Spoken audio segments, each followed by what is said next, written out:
Bismillahir Rahmanir Rahim. Alhamdulillahi Rabbil Alameen. Wassalatu wassalamu wa atamu wa taslim ala Sayyidina wa Nabiyyina Muhammad wa ala alihi wa sahbihi ajma'een. Amma ba'd, fa'udhu billahi minash shaytanir rajim. Bismillahir Rahmanir Rahim. Ya ayyuhalladhina amanu kutiba alaykumus siyam kama kutiba ala alladhina min qablikum la'allakum tattaqun.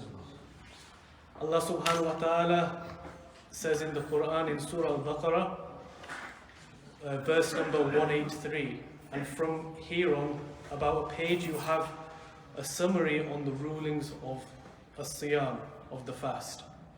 And it is within these ayat that Allah subhanahu wa ta'ala also mentions that in the month of Ramadan, the Quran was revealed to mankind. And it is also in these verses that come, you have the rulings on the fidya, and the rulings on keeping the fast between sahri until iftar, until the sun sets. But then, in the first ayah that I recited, Allah subhanahu wa ta'ala says, Ya ayyuhalladhina amanu kutiba alaykumus siyam. Kutiba comes from the word kataba, or to write. And you all know the meaning of the word kitab, meaning a book. But kutiba is like a prescription. So when you go to the doctor or to the pharmacist for an ailment, they will prescribe something for you. And Allah subhanahu wa ta'ala has prescribed as-siyam, has prescribed the fast, and He's made it obligatory upon all of the believers. And it was Ibn Abbas who said that when Allah subhanahu wa ta'ala mentions in the Quran, Ya ayyuhalladhina amanu, there will be like a fear in our hearts. But then upon hearing this verse, he said that there was a jubilation amongst the Muslims. There was happiness.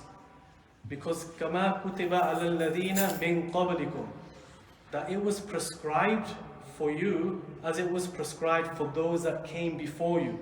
Meaning that all of the prophets that came before and their ummahs used to fast in the month of Ramadan.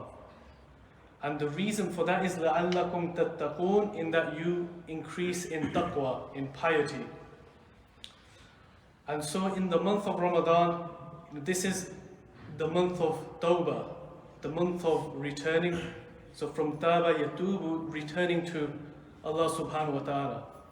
And what is worse for a believer is that throughout the month, if they don't return to Allah subhanahu wa ta'ala, it will be like قَلَّبَ الْرَانَ عَلَىٰ قُلُوبِهِمْ. As in Surah Al-Mutaffifin, Allah subhanahu wa ta'ala says, it's like a rust upon their heart. You know, if someone doesn't make tawbah, if someone doesn't return to Allah subhanahu wa ta'ala, especially even in the month of Ramadan, it is like a rust upon their heart. And when you have something that's rusty, like a rusty door or a rusty tool, it becomes unusable. And this is the same for Tawbah, and Ramadan is a month of Tawbah, is a month of forgiveness. That comes into what we call like the second Ashra, the second 10 days. The first 10 days is the first 10 days of mercy. And you know, many of the ulama said that when a person feels merciful, you know, they tend to reflect, they tend to ponder a lot more. So the first 10 days, you know, when we're getting used to our fasting, we're getting used to our routines as well. Some of us are going to work, your sleep patterns might be disturbed.